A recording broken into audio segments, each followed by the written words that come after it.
Let's talk about one of the most brutal criminal cases in European history. In 1589, a man named Peter Stump, who you might know as the Werewolf of Bedburg, was put on trial. For 25 years, a monster had been stalking the German countryside, and when they finally caught Stump, his confession described this horrifying transformation. But the real question wasn't if he did it, it was how. That's the mystery we're really digging into today. I mean, the official record is just stomach-turning. We're talking cannibalism, murder, incest, even a pact with the devil. The sheer scale of what he confessed to is what grounds this legend in a really terrifying reality. This wasn't some campfire story, you know? This was a real criminal trial that ended in an unbelievably gruesome public execution. And this gets us to the real heart of it. We're not here to debate whether he was guilty. We're asking a much deeper question. What was the mechanism?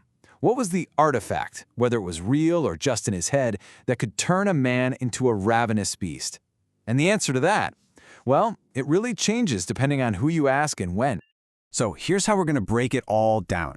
First, we're going to look at the historical nightmare that created a guy like Stump. Then, we'll dive into 3 totally different artifacts that supposedly explain his transformation: the Devil's Girdle, something called an alchemical serum, and a purely psychological invention. And finally, we'll get into why we seem to need these artifacts to make sense of monsters in the first place. Okay, before we get to all the magic and the mayhem, we really have to understand the man and the time he lived in. See, Peter Stump didn't just pop up out of nowhere. He was living in a world that was literally tearing itself apart. Context is absolutely everything here. This trial happens during the Cologne War, which was a period of just complete chaos and social breakdown. You have these unpaid mercenary armies running wild all over the countryside, and the local peasants actually had a nickname for them. They called them wolves. So the real-life monsters were already there. And this is where it all gets political. Stump wasn't some nobody. He was a wealthy, influential farmer. The authorities were desperate to get control back amid all the chaos. So by executing him in this horrific public spectacle, they took all that random, terrifying violence and gave it a single supernatural face. He became the perfect scapegoat for a world that felt like it was collapsing. So, to make him a monster, they needed a compelling story. And that story required an artifact, an explanation that would actually make sense to people who understood the world through faith and superstition. So let's get into the first and most famous one, the magic girdle given to him by the devil himself.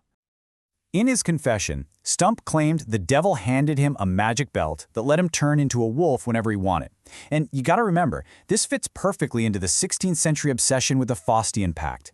This whole idea of trading your soul for unbelievable power was everywhere, and Stump's girdle was seen as the ultimate proof that these deals were real.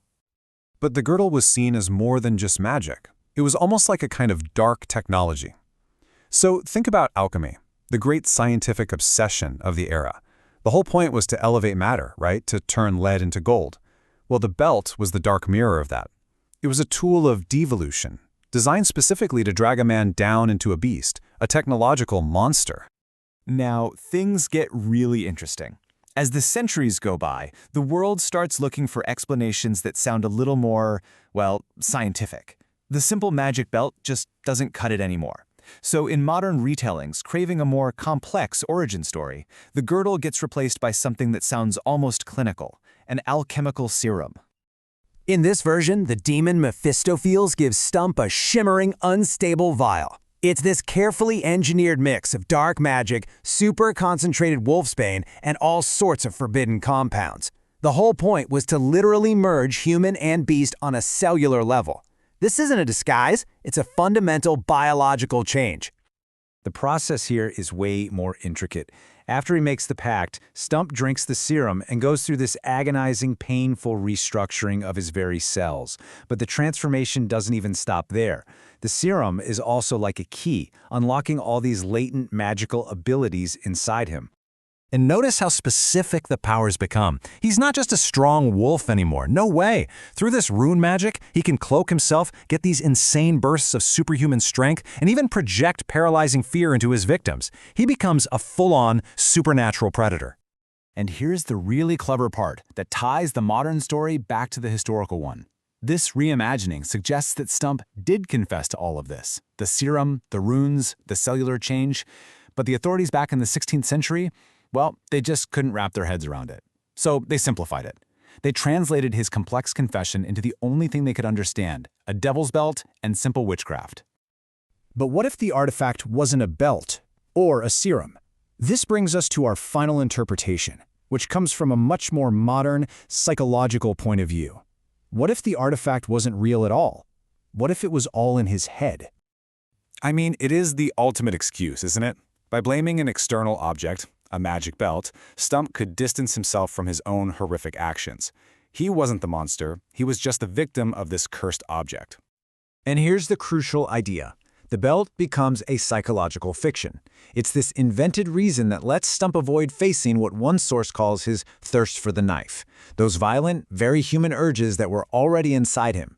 The belt becomes a way to push all of his own evil outside of himself. So, there you have it.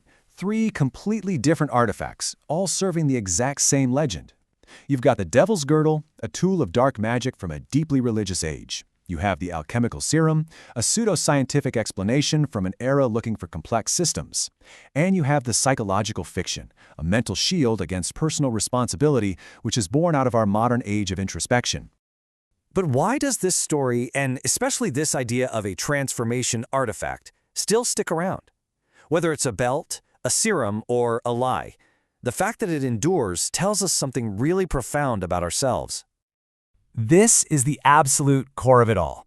The artifact, in all its forms, serves one critical human need. It puts the monster outside of us. It separates the human from the beast.